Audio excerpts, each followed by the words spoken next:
Welcome to Mondays with Mason. Today we're going to speak about borderline personality disorder because tomorrow we have a video with a very special guest about BPD and relationships. So just want to tell you guys a bit about BPD. Let's start with me telling you the criteria for borderline personality disorder.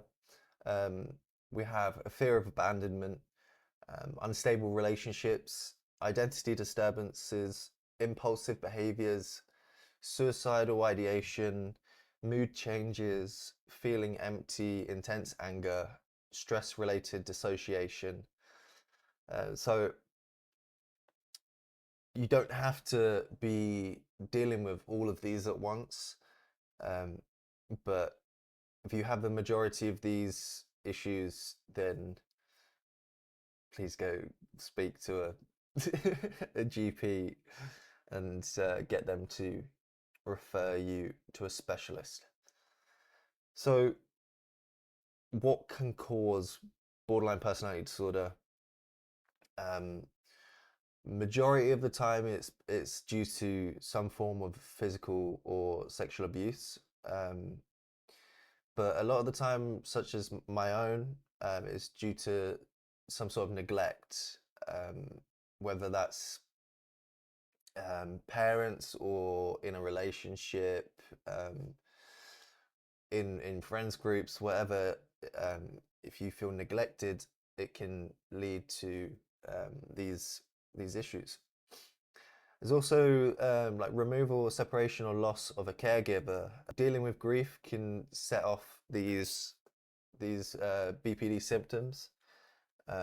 So yeah, it's not just trauma like abuse. There's a lot of other forms of trauma, like grief and neglect, that can affect what symptoms that you have. So at the moment, there's no medication for borderline personality disorder. Um, some people get put on antipsychotics, mood stabilizers, antidepressants, but none of them really do the work that the therapy will do. So you should be, if you have borderline personality disorder, you should look into um, DBT, MBT. Those are two therapies that are very good. Um, Personal experience, I wouldn't suggest doing CBT, cognitive behavioral therapy, if you're like me. You go into it and you hear it and you're just like, well, that's obvious. Cognitive behavioral therapy to me was just like someone was trying to teach me ABCs, and I was just like, guys, I'm an adult. I know what you're trying to tell me.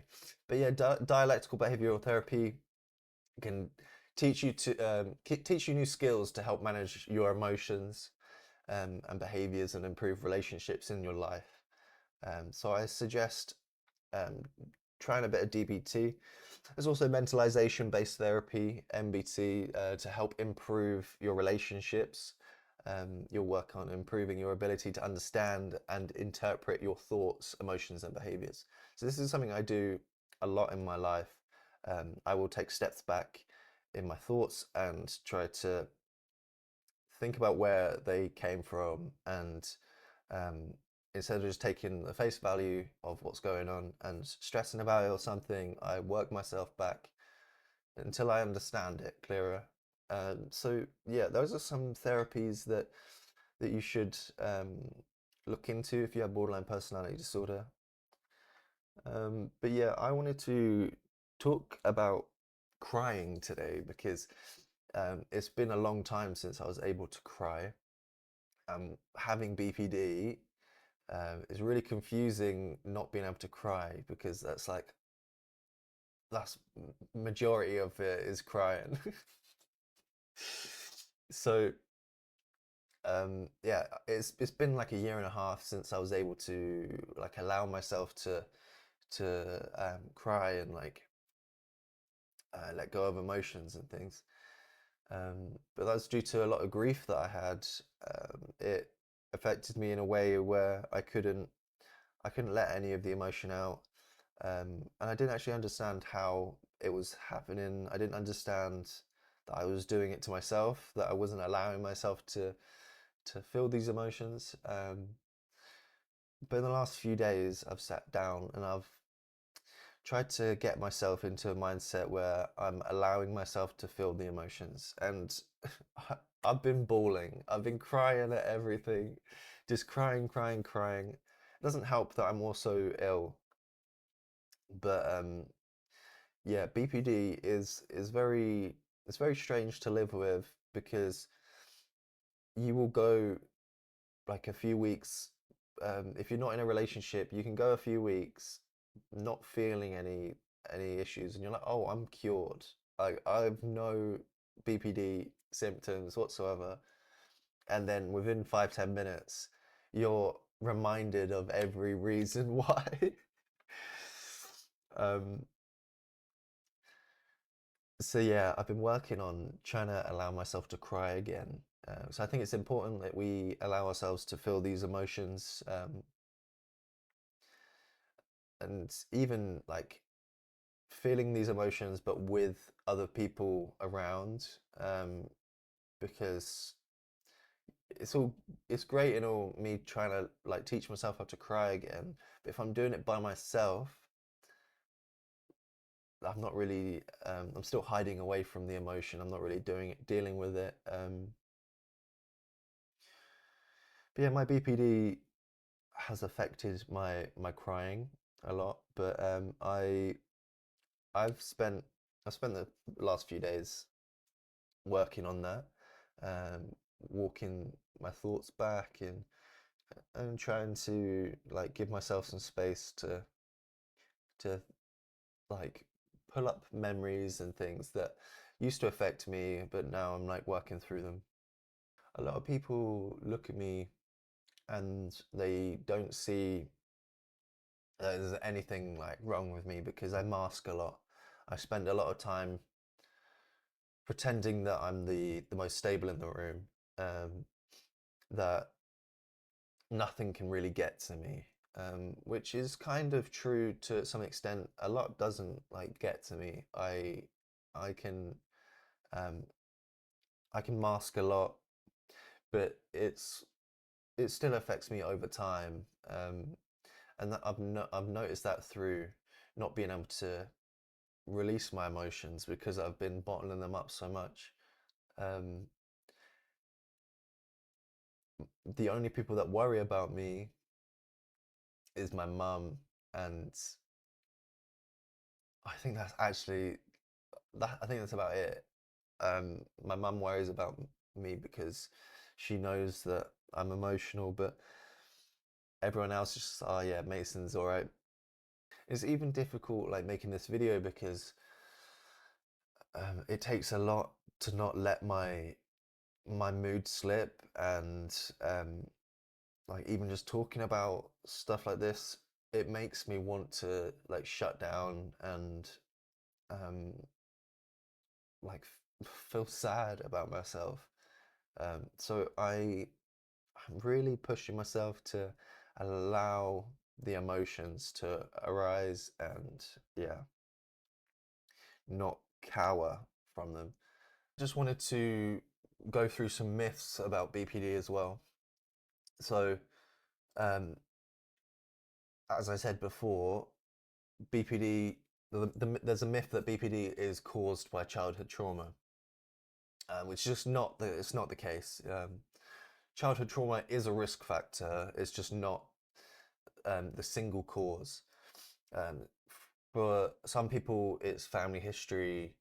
Um, People with parents or siblings who are BPD are more likely to have the condition. There's like a biological influence. Then there's environment and social factors. Traumatic life events like abuse or abandonment during childhood seem to trigger BPD symptoms. Another one is people comparing borderline personality disorder to bipolar in the things that they say. Um, a lot of people with BPD will post online and say, "Oh, I'm feeling manic right now," or "Oh, look at my BPD eyes." Um, And those two things specifically, the mania and BPD eyes, not a thing. Mania is a bipolar symptom, not a borderline personality disorder symptom. Borderline personality disorder includes euphoria, euphoric feelings. So it may feel like you're getting manic, but it's not the same thing. You cannot see if you have BPD from your eyes. It's just not a thing.